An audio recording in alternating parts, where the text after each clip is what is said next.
Hey, where are you? I've got some business to attend to. Your son is in heaven. What could be more important than the life of your own child? I don't even know what it is anymore. You're kidding, right? Hey, Haven, where are you? I have to make arrangements for the funeral. So, I'm hanging up. Then be prepared for the police when they come to your place. What? The police? What? My name is Haven, 58 years old. I live with my husband of the same age. I work in the lunchroom of a kindergarten. The smiling faces of the cute kindergartners are the source of my energy. Of course, the children are adorable, but most of all my grandchildren. His name is Hector, and he is now in 2nd grade. He lives with my son's wife, Posey, in an apartment about a 5-minute drive from our house. The reason why there are 2 of us is that Hector's father, i.e., my son, is in Japan on an assignment by himself. I think it's hard for a wife to have to take care of a small child by herself because of an assignment of husband. I want to help in any way I can be, but I don't want to be a nosy bum.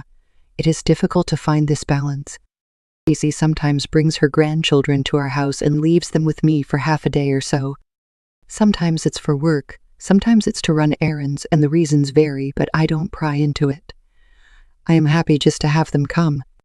In fact, I wish she would leave him with me more often, but I don't say anything unnecessary. It is common knowledge in the world of grandmothers that if your daughter-in-law does not like you, you will not be able to see your grandchildren. On the way home, I casually bring them fruits and sweets, enough for the 2 of us to eat together. I hope it is enough for both of us. Now, let me tell you about this summer when it was very hot. Until then, I had been taking care of my grandchild once a week, but she suddenly stopped bringing him. I couldn't urge her to come, so I spent my days anxiously waiting for. I wondered what had suddenly happened. I hope he's not sick or something. I'm worried, I'm anxious, I'm lonely. Even my husband, who is calm and airy, was indeed worried and asked me what was wrong. When the pudding I had bought for my grandchildren was about to expire, I lost patience and called my wife. "Hello, Posey. How are you?" She said, "Oh, Haven, what can I do for you?" It's about Hector's birthday, isn't it?" "Eh? Oh, yes." "What about gifts? I don't want to end up picking the same one, so could you please tell me?" "Oh, well, I haven't decided yet." "Oh, well, what should I buy?" "Even, please give him some money." "What?" "If it's money, Hector can buy whatever he wants." I understand what my wife is saying. I think it's reasonable, and I'm sure it is, but you know how much fun it is to pick out, give, and open birthday presents? Oh, that's your self-indulgence. Oh, I don't know. I'm sorry.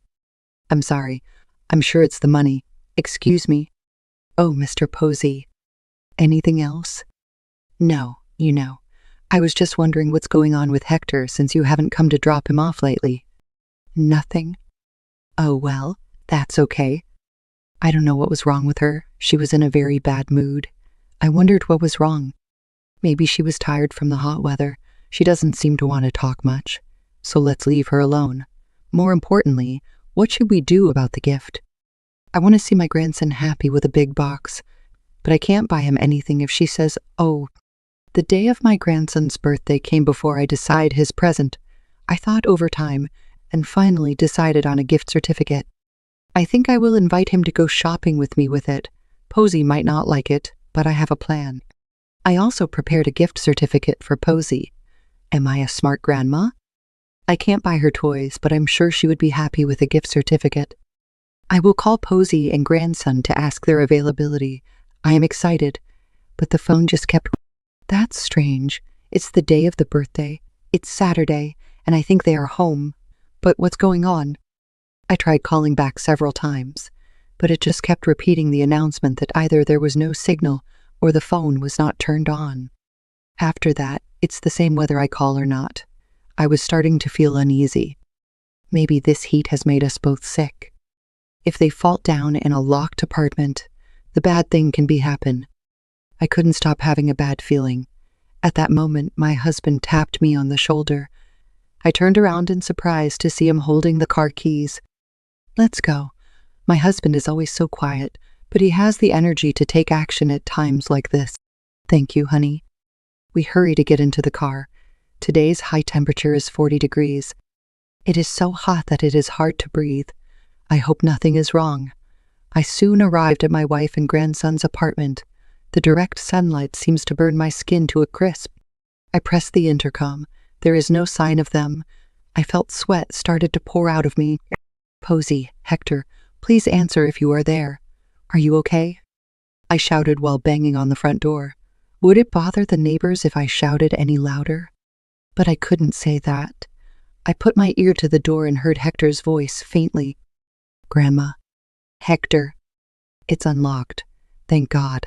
The front door opened. I was astonished at the sight before me. My grandson was sitting on the front porch with tears streaming down his face. He was covered in mud and powder, and his whole body was sticky and dirty. What the hell is this?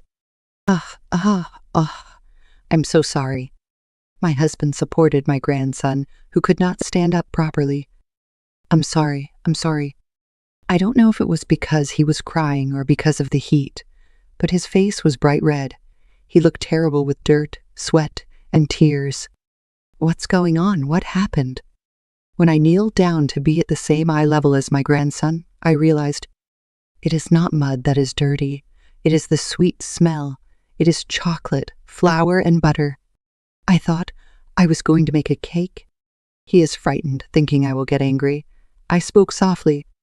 Then what happened? I spilled butter, slipped and fell, spilled flour, thought to wipe it up, spilled chocolate. It all spilled out beautifully. I'm glad you didn't get hurt. You said, it's amazing how you made the cake. You did your best, but it was difficult. So why were you sitting at the entrance? I looked into my grandson's face, and he looked away as if he was troubled. My husband remained silent and gently patted my grandson on the head. He said, Mommy told me to sit here and wait because the house would get messy. Certainly, we don't want them hanging around in this appearance. But why do they have to sit on the front porch? Why not just clean up quickly? Mom said she had to go quickly. Is it urgent? Why don't you just leave them at my place? You know, when I go to Grandma's, it's when she has something to do with Neil. But she can't see Neil anymore. That's why I can't go to Nanny's anymore. Who is Neil? I want to know, but I don't want to know. Should I know who it is? Percy's at the casino today. I go there every day. I'm staying at home. I don't understand what my grandson is saying, and the words don't come out properly. Hey, casino? What? What the hell is that? I was surprised. It was the first time in years that my airhead husband shouted out loud, Hector, we're going home. We're going to take a bath and change our clothes. But first, you need to rehydrate. You'll get heat stroke. But my mom said I had to sit on my ass and wait. Don't be silly. My husband's loud voice startled me, and I squeezed my grandson's hand, who was about to start crying again. It must have been hot. He was drenched in sweat. I'm sorry. I didn't mean to offend Hector. We got in the car and headed home. My heart was tightening for my grandson, who was worried about making a mess on the car seat. A casino leaving such a small child all alone on his birthday? If this story is true, I need to check with Posey. When I was about to make a phone call, my husband said in a small voice, I saw my wife going to the casino a few times when I was walking around. I didn't think it was every day, but oh no. I'll think about what to do. Haven, you take care of Hector. Okay. He arrived home. I gave him a sports drink and let him take a bath. A change of clothes is fine, as I had previously checked them in. He was tired from the heat and fell asleep as soon as I let him go to bedroom where the air conditioner is working. When I think of my battered grandson crying alone at home, I would cry too. While it is his birthday, I feel really sad. My husband said to me, I'm going to defeat the Posey. Are you going to defeat her? Call her son. He's in Japan. He's probably at work. You should tell him. So I called my oldest son and explained the situation. Surprisingly, my son accepted the call. Mom, this makes sense now. What do you mean? He said, there's money running out of my bank book. She said she had to pay for school collections, some repairs, Hector's lessons, and so on. But in the end, she leaves Kite at the casino every day. What a lousy mother. The disdain in my oldest son's voice is palpable. I'll adjust my work schedule and be home soon. Is it okay? It's Hector's birthday and I wanted to return home. I regret that I should have forced myself to take a vacation. Besides, I have to have a talk with Posey. Oh, is that about that guy Neil? I said name that came up in the conversation about my grandson. Neil, the mysterious man who says he can't see Posey anymore. I said, Mom, who is this Neil? Oh my God, I must have said something unnecessary. I'll be home early if I can get a flight. Take care of Hector. The phone cut off. Oh my God, what am I doing? I can't be helped. I wanted to know too, so I asked Posey. Oh, honey, what are you doing? When the call ended and I looked at my husband, he was silently writing something. I wrote the script and you were always the star. What? You're talking about the theater group we had in college. That brings back memories, but what's going on all of a sudden? My husband handed me a piece of paper. You were a good actor? I looked and saw the lines written in double quotation mark. Knew it. Do you know how many decades ago that was? I was surprised when I read the line. Did you just come up with this? My husband nodded. Used to rest is improvisation. You never know what they're going to say. Yes, okay, I'll do it. I'll leave it to you, actress. Stop it. What are you talking about? My quiet husband was unusually angry and took up a pen to create a scenario for the first time in decades. For the sake of my adorable grandchildren, I'm going to take a stab at it. Hello, Posey. Where is Hector? In the meantime, Posey finally called me. It had been about 5 hours since we had left our apartment. I shudder to think what would have happened if my grandson had been made to sit on the floor like that. Hey, Posey. My husband, standing beside me, is looking at me with his arms crossed. I wonder if the script will go according to plan. My ability to improvise would be put to the test. Hector, he has just gone now. What? He was found collapsed in the foyer. You didn't answer the phone, so we were called.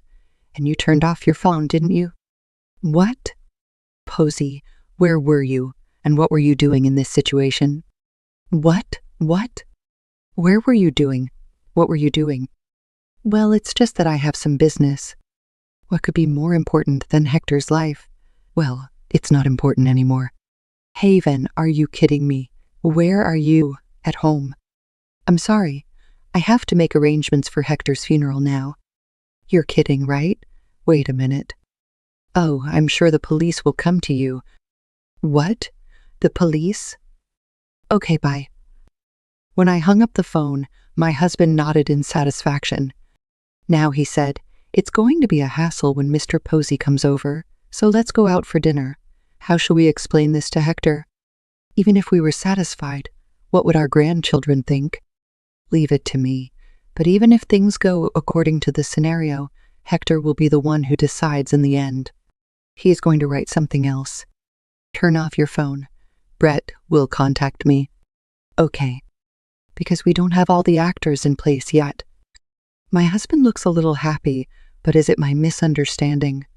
At that moment, the living room door. Grandma, I'm hungry. Hector, you woke up. Are you feeling a little better? Thank you. Wasn't Mom mad at you? It's pitiful to see a grandson who cares about his mother first and foremost even after all that was done to him. Mom is not mad at me. Let's go out for a nice meal with us today. It's Hector's birthday. Oh, yay. Seeing my grandson smile, I was relieved and angry at the same time. What on earth is my wife doing? Maybe it wasn't a good idea for me to behave modestly for Posey of fear that she would hate me. Grandma, what's wrong? No, I'm sorry. I was just thinking.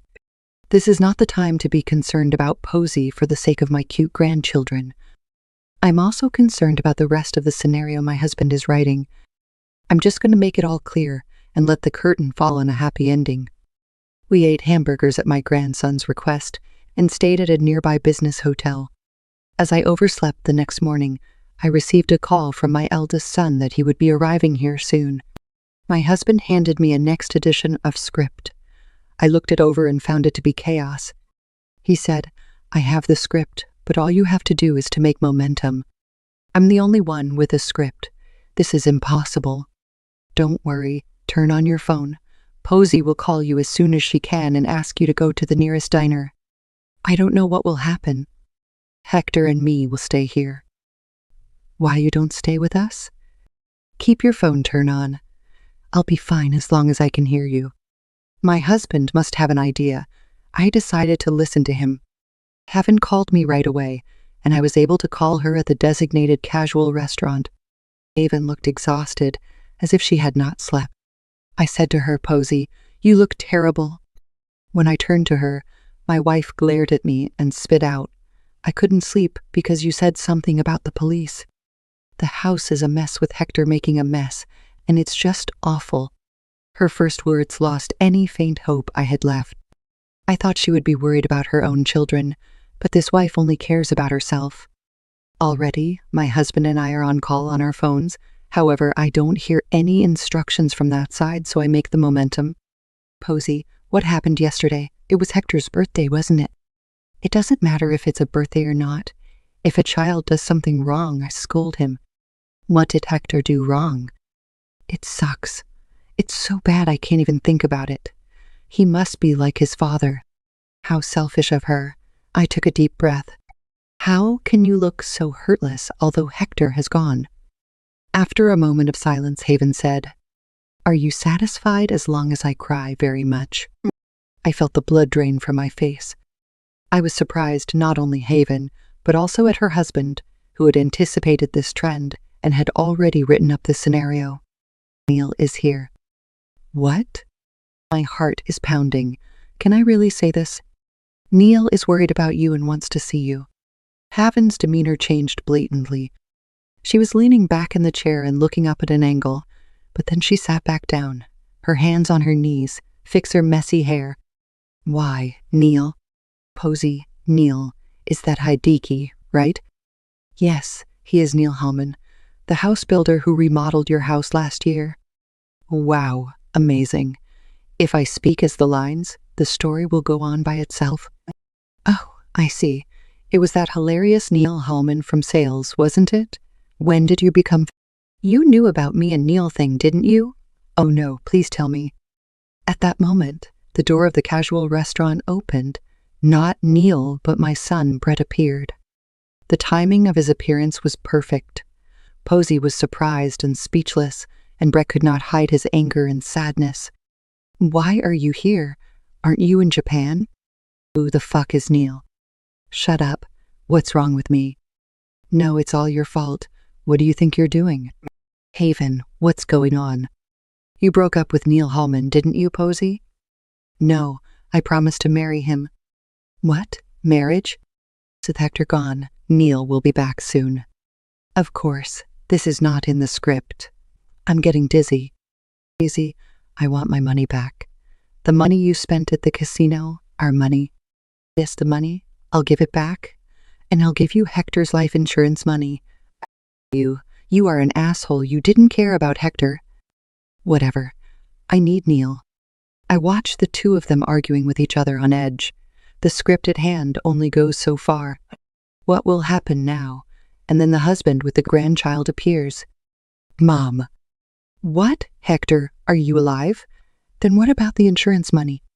It makes me sick. This wife is the worst as a mother and as a person. Hey, he's alive. Was that a lie?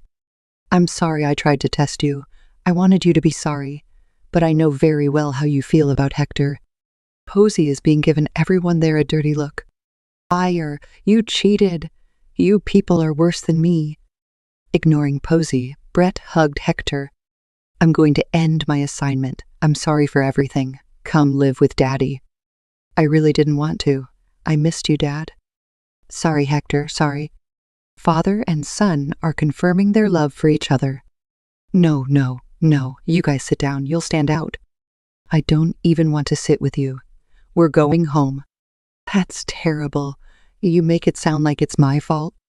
Of course it is. It's all your fault. He spat out and left, taking Hector by the hand. My grandson is holding hands with my son and looks happy. Then my husband interrupted. You know, I contacted Neil Hallman. What? Really? Mr. Hallman, I heard he messed around with some of the girls in the office and got shipped off to the northeast end of the country. What? Posey was in a panic, not understanding what was going on. Now let's go. Yes, let's go. What? We get up and leave the family restaurant without once looking back at my ranting wife. I walk quickly to catch up with my grandson and son. It is also a very hot day, but unlike yesterday, it's a cool and dry day. Let's make a cake with my grandson. Then go buy a big box of birthday presents. Let them visit our house every week or every day. I am very much looking forward to it. Then, as soon as the divorce was fast-tracked, Posey went after Neil, the cheater, but she was treated like a stalker, and this time the police came. It seems that she had nowhere to go and contacted her son, but he told her to return the money she had spent as soon as possible. My husband returned to his usual, quiet person. That day reminded me of my younger days, and I was once again drawn to him. I think I might do some vocal exercises for when my husband picks up a pen again. My grandson Hector is in the kitchen today. It is to complete the baking of the cake that he failed to make that time. Hector is stirring the flour as if he is trying to break the bad memories of his mother.